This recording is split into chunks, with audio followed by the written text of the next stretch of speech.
Hallelujah. Praise the Lord. So, ito talaga yung ating gampanin sa Panginoon. So, mabilisan ko lang itong ihatid sa inyo. Dito po sa 1 Peter chapter 1 verse 16.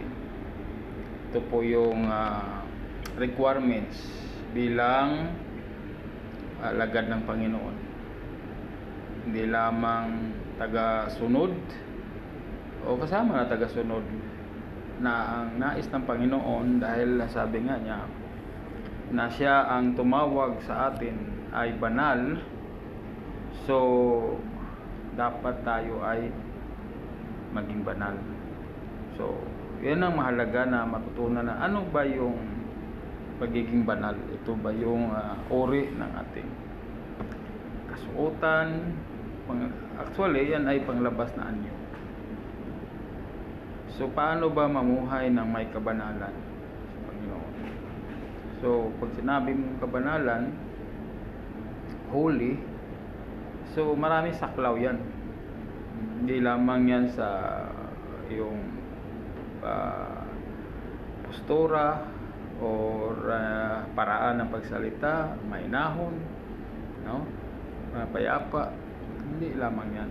Maraming saklaw yan, maraming bagay. No, talagang yan ang nais ng Panginoon, na bawat na sumusunod sa Kanya ay magiging banal. So pag pinag-usapan yung kabanalan, ay ano kaya sa tingin natin, no, na pamumuhay? Siyempre mapupamumuhay na makadiyos, no? Banal, na binago ng Diyos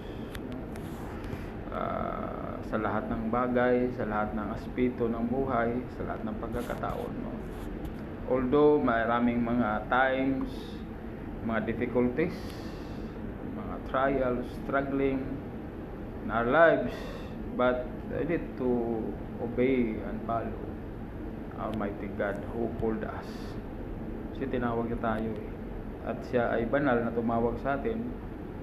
Ang sabi nga sa last verse na yan, at makikita rin natin yan sa Leviticus 11:44-45, na sa bawat tumatawag sa Kanya, dahil siya ay banal. Kaya po minsan akala natin yung ating pong mga dasal, panalangin ay walang tugon, no? Parang tila hindi natin mararamdaman ang Panginoon, tila malayo siya. Yun po yung kadahilanan, dahil po minsan natatangay tayo sa sistema.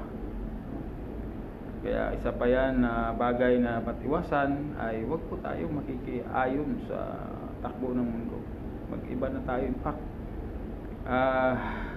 mag-iba na tayo ng pamaraan ng unang kaisipan, no?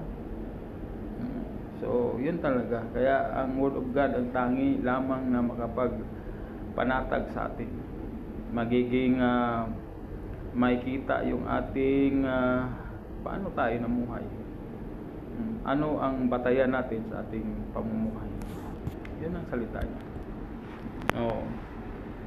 Minsan nagagalit tayo, pero sabi ng Ephesians, huwag yung galit na kasi ang galit hindi yan nakakatulong para mapabuti tayo sa harapan ng Diyos. May time na galit, pero sikapin mo na huwag kang magkasala. So mahirap, diba? So paano yun? So andyan yung conviction ng Holy Spirit. Tingnan natin siya kung ano ang kanyang mga sinasabi, kung ano man yun.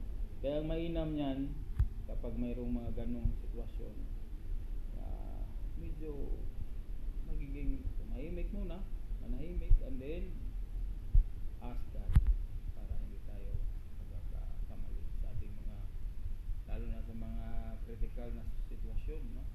Pag-decision making. So maraming bagay.